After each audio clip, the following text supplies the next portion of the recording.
Hi, welcome to The Shed. My name is Mr. Levy, and this is the One-A-Day Musicianship Challenge brought to you by Bob Rogers Travel.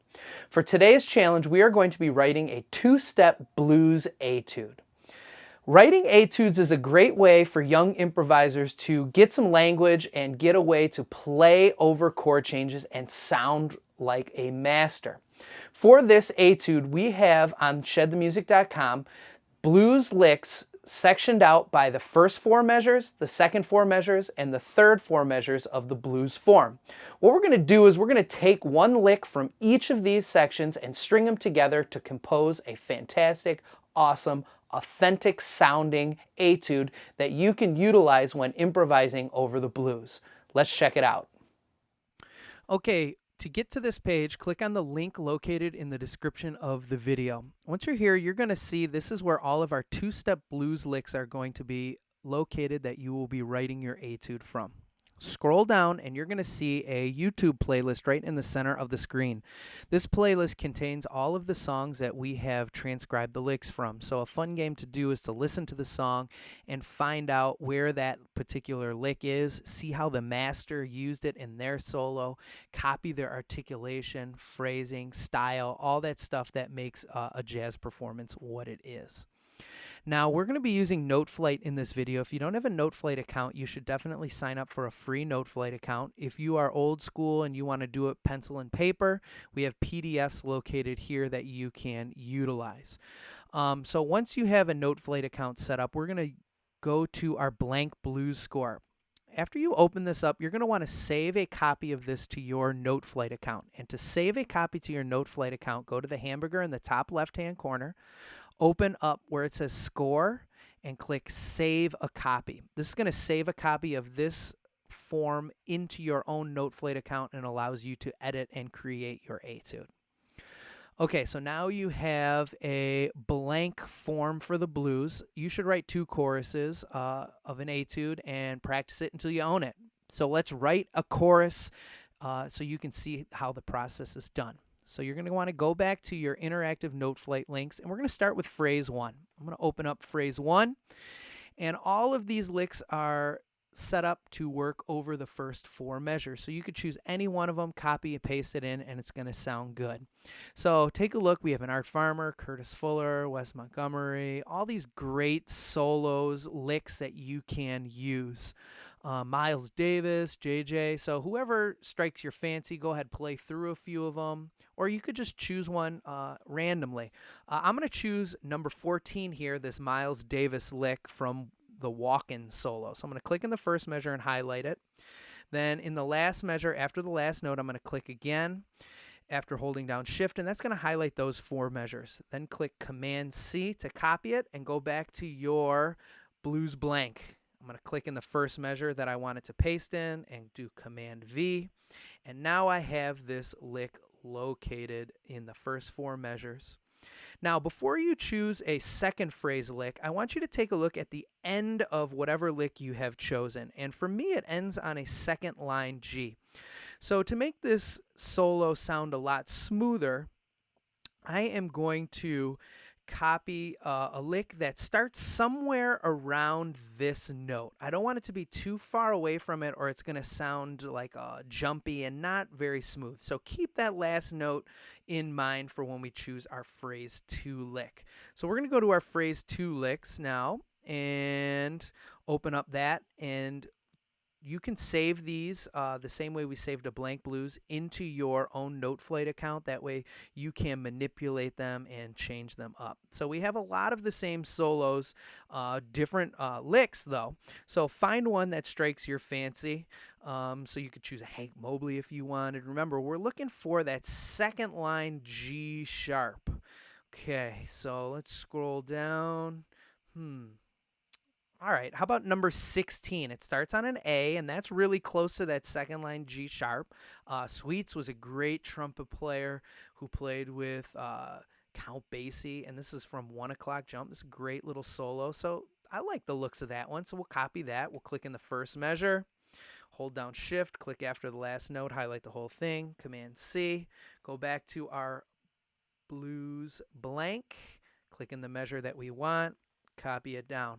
Notice This is really close, so it will sound pretty good. All right, so now we're going to choose our phrase 3. Again, look at your last note. Okay, it's a C, third space C. So when we choose our phrase 3, keep that in mind. So we'll go to phrase 3. And you should save a copy of this one to your Noteflight account to allow you to manipulate and cut it up, chop it up, do your thing to it. So let's take a look, see, and find one that we like the looks of. Hank Mobley is one of my favorites, so let's do this one. And notice it starts on a D. We'll use number 8. Click in that measure, copy and paste, copy it, go back to our blank, click in the measure that we want, and paste it. And now we have one chorus of a solo that has real language that you can copy and make your own. Now, a couple of things to consider once you have written it in. Don't write something that you can't play. If it is technically too challenging for you to play on your instrument, choose a different lick or go to our licks alteration videos that I have linked in the description as well and manipulate these and make them so that you can play them. So one of the things that we're going to need to think about is I play tenor sax, so we need to change the key. And we're going to be playing this in the key of F concert. So in F concert, my first chord change should be a G7. And notice this says C7. So we need to change the key to whatever key you are playing it in. So I need to change this so that these chord changes are represented in the key of concert F. Right now they're written in the concert B flat if I was to play this on tenor sax. So I'm going to click in the first measure. I'm going to click in the last measure. And then I'm going to transpose this. And to transpose this, we go over to our hamburger. And we open it up. And we're going to look for where it says pitch. And where it says pitch, you're going to notice there's something called transpose. Click on that. Now, if this is in the key of C, or C7 is our first chord, and I want that first chord to be a G7, I need to go up 5 notes. So C, D, E, F, G. So I'm going for an interval of a fifth. And I know it needs to be a perfect fifth. So I'm going to click perfect fifth. And I don't want it to change the key signature. So when you get to this point, make sure that you de-click that. Don't have that box be blue with the check mark. Change that. We want to keep the key signature exactly as the way that it is written on the page, okay? So once we have transposed it to whatever your key is, now this is going to take it into a key for you to play. Now take a look at it and identify, does this work for you in terms of the range for you to play your instrument? And if not, you can transpose it again to be in the key that will work for you. Now, if we notice this first line, that's right in the meat of the horn, right in the middle register of tenor sax for me. And then if we look at our second phrase, we notice it goes up to these higher notes. And you could leave it up there. These are definitely playable on saxophone, but I don't know if I want to play it there. So you could play it one time through, see if you like it up there. But I think I'm going to change this. I'm going to alter this lick by changing the octave that I play it in. Notice the first couple of notes. I like those sounding, but then it goes up to this high B flat. And I feel like that's going to be too high for me to play, and it's just going to not sound the way that I want my solo to sound. So I'm going to click that note and highlight it. Now, I want to transpose from this B flat all the way to the end down 1 octave. So hold down Shift, click after the last note, and that's going to highlight the whole thing. To change the octave in Noteflight, what you're going to do is you're going to click Command and then arrow down. That changes everything 1 octave. So your arrow up will go up 1 octave, Command up, and it goes back up an octave. Command arrow down, that's going to change it down an octave. Now, I like this. This lays nice on the saxophone. I think that's going to sound really good. All right, so that's how you do a 2-step blues etude. Now let's listen to what it sounds like.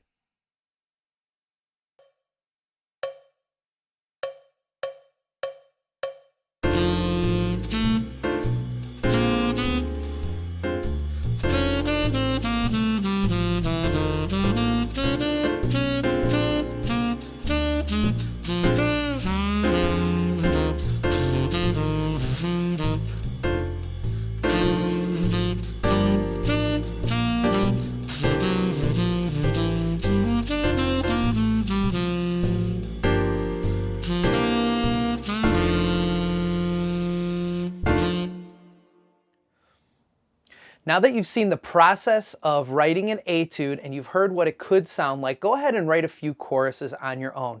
Make sure you practice it using great style and articulation, and you want to keep working on this until you have it memorized and assimilated, and then when you go back to play it, it doesn't sound like a written out solo. It sounds like something that you have spontaneously composed. So keep practicing it until you own it, and we'll see you in the shed.